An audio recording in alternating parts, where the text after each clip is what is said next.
Well, it is just a fact, and this Prime Minister has a track record of not completing what he starts and bragging about what he hasn't done. I have a question for the Prime Minister. Question directly for Justin Trudeau.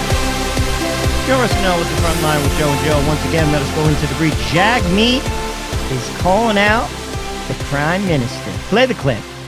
I have a question for the Prime Minister. Question directly for Justin Trudeau. What if it were you being forced out of your home or the community that you love? What if it was your parents or your grandparents? That's what's happening across the country. In BC, residents of Totem Housing Cooperative are right now being forced to pay triple their rent or find somewhere else to live. In London, Ontario, landlords are threatening tenants with eviction. And to make things even worse, they're offering tenants a deal, a so-called deal to get them to move out faster. Is that really what it's come to? Bribing long-term tenants just to move them out sooner so the corporate landlord can replace them with people who can pay more rent? Canadians are dealing with the stress of finding a place they can afford to rent every day, and they're staring down losing their homes entirely. That's how bad it's gotten. And all the while, the Liberals are helping big corporate landlords win. We need to stop that right now. This is what we need to do instead. 1, stop rent evictions. Just stop them. 2, stop letting big corporations buy up all the homes that are cheap to rent and then raising those rents even higher. And 3, lower rents for Canadians. It's your move, Prime Minister. What are you going to do? So here's the question, Singh. What are you doing about it? You talk out of one side of your mouth and you criticize the Prime Minister, and then you support him. I actually think you guys just kind of like have conference calls and plot out your strategy. Oh, we're not going to form a coalition, says Trudeau. You criticize him, then you support him. Canada, when are we going to see past the nonsense? Mr. Singh, once again, what are you going to do about it? Stop yapping. That's what we say in New Jersey. Stop yapping.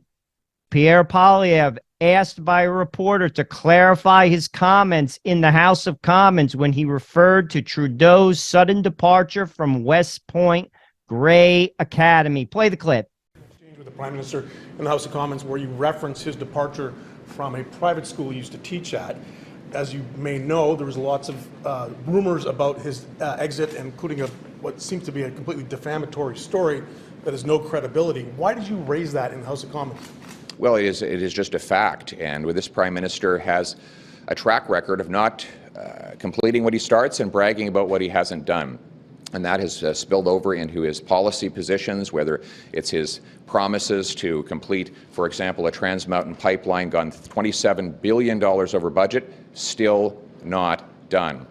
Claiming he's going to have an electrification economy, bragging about all these mines that he announces but don't actually get completed. Brags about his policy and promises on climate change, but they never actually meet their targets. So with this Prime Minister, there's a lot of bragging about things he plans to do without actually getting them done. You referenced that story, though. You referenced that particular story, which is... No, I mentioned the fact that he did depart. You said that he departed. Yes. And you couldn't remember why. So that's right. What did you mean by that? Got exactly what I said. What did you mean by that? About him, the reason why he left the school? You have to ask him why he left the school. I just want to highlight a couple things. Poilievre knows why he made those comments, and so does the reporter. And Poilievre refuses to clarify the comments that he made. This is the type of stuff that turns me off and turns many people off. It's a politician's answer. Answer the question. You were asked something, answer the question. You made a comment, a public comment in the House of Commons, answer the question. And if you're not willing to answer the question, don't make the comment, particularly in the House of the people who elected you. That is a politician's response. He's evading the question, and frankly, it nauseates me. These are the type of things that people have to look for in the people they elect. Do you want a politician or do you want a public servant? Answer the question. It's that simple. And if you're not willing to answer the question, you shouldn't have brought it up. I want you to look at this picture. How does this make sense? How is it not a crime to burn the Canadian flag? How? Why is nationalism looked at as something bad? Why is being proud of your country viewed as something wrong. Now, I am not advocating to burn the rainbow flag. Absolutely not. All people should be respected. No one should be discriminated against. But at the same time, when you look at these two pictures, something is incredibly wrong here. Both things are bad, if you ask me. You should, again, respect all people, respect all people's causes. That's what a democracy is all about. But somehow it's okay and it's not a crime to burn the Canadian flag. Seems to me that we have a double standard here. It seems to me that priorities are being set. It seemed to me that, frankly, nationalism is looked at as something that is wrong or bad. You should be proud to be Canadian. Canada is a great country. It's time to look at it as such. It's time to make Canada great again. Do I sound like Donald Trump? I hope not. Let's make Canada great again. I found this clip. I thought it was interesting. It's a bunch of moms who lost sons. So I'm not making fun at all because that's very serious and very sad. But why I find it interesting is the moms are advocating for distributing narcotics legally on the street to addicts. I find that to be interesting and I disagree with it. But I want to give them some airtime. Play the clip. We are reluctant experts. We never wanted to be standing here, and we're standing here because our children have died from drug harms. We are advocates for the implementation right now, other things as well, but the implementation of a safe, regulated, legal supply of drugs for people who need them.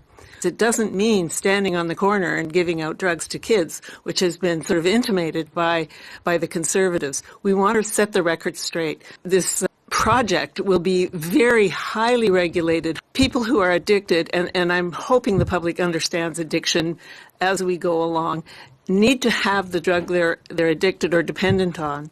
And they have to go out into the black market, which is run by the by gangs, by organized crime. So we are making people who are addicted and dependent go out into that market to get the medicine they need. This isn't how we work in Canada. We help people who have health conditions.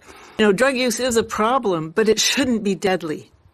It should be treated, when people come into the ER, they should be treated with respect. They should be treated with ongoing care and support. They shouldn't be just turfed out the door, which happens everywhere across the land. Our kids died because they didn't have what we are advocating for. They didn't have services. They didn't have harm reduction. They weren't able to get into treatment when they needed it. Dead people can't access those services. So we're here to tell the world, stop the deaths. And we will say that every single day for the rest of our lives, because that's where our grief will be.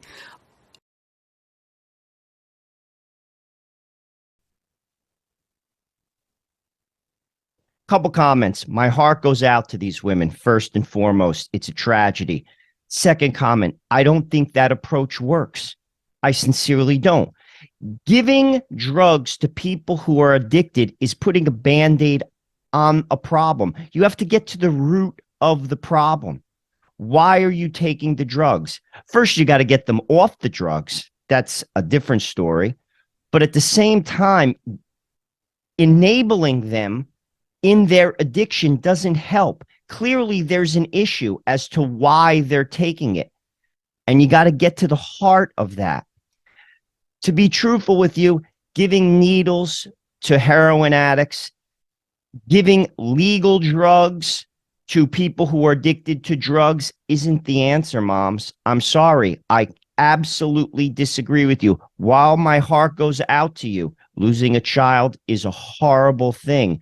But ultimately, enabling a child to continue in their addiction is not the answer. And that is what's been tried in places like Vancouver. And it does not work. I see it also in New York City with the distribution of marijuana. People are smoking weed at 8 o'clock in the morning on a Tuesday. That is nothing more than someone who is in pain. And they're basically self-medicating. You're not partying at 8 o'clock in the morning on a Tuesday. You have to get it to the root reason. Why are you self-medicating? What is the problem? Obviously, the state has to lend a hand. People have to lend a hand. But ultimately, distributing drugs that are illegal legally to addicts, I disagree with you, respectfully. I wanted to throw that out there. It's a different opinion, but I'll tell you what. We have to learn to listen to each other. We have to sometimes agree to disagree civilly. And that is how a democracy works. I was just doing research for the show, and I came across this tweet. This is the caption. It says, I just saw these cows on a slaughterhouse-bound truck to Ontario. Poor babies don't know where they're headed. Just show the clip for a sec. People are worried about cows. Cows. Meanwhile, Canada is getting slaughtered. You should be worried about people. People are more important than animals. Animals are important. Don't misunderstand me. But at the same time, people are more important. And you're getting slaughtered. You, the Canadian. You should be looking in the mirror and saying, oh, look, there's a Canadian, and he's getting slaughtered. Maxime Bernier calls out Danielle Smith. Here's the situation. Danielle tweets out for Pride Month. This is what she said. Everyone deserves to feel safe, welcome, and respected in our province. She goes on to say, every one of us should do what they can to build a province where all people are treated and accepted with love and understanding. Maxime says, BS. He says, stop the woke nonsense. We're one of the most open and tolerant societies in the world. Gays and lesbians are fine and don't need to be treated like victims. He's calling you out, Danielle. Danielle, you're supposed to be conservative. Stop placating to your people and start speaking hard and fast truths. It's black and white. All people should be respected. No one should be discriminated against. But at the same time, let's not pretend that basically people are victims when in fact they are not. Homosexuals have all the rights that heterosexuals have, and frankly, that does not mean that transgender people should be grooming young children. Yes, dare I say it, they are. They are grooming them. They're trying to normalize a behavior which is not healthy, and frankly, it's not good for anyone, particularly Canada, particularly the minors, and every single person should stand up and say it. That includes you, Danielle Smith, and Maxime is calling you out. Just another day at school in Canada. Play the clip.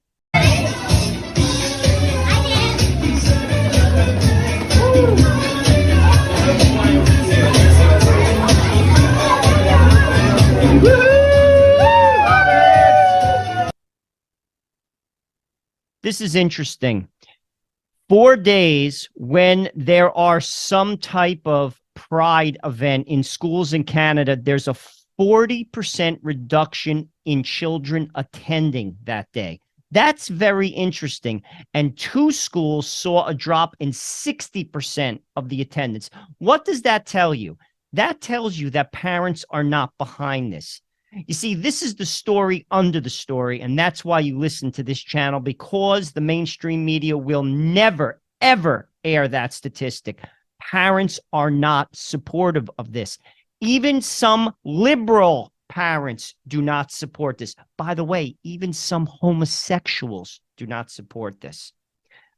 The politicians are basically pushing an agenda, and they don't care that the parents are not for it. It's their agenda, and frankly, it has nothing to do with your needs or your wants or the children.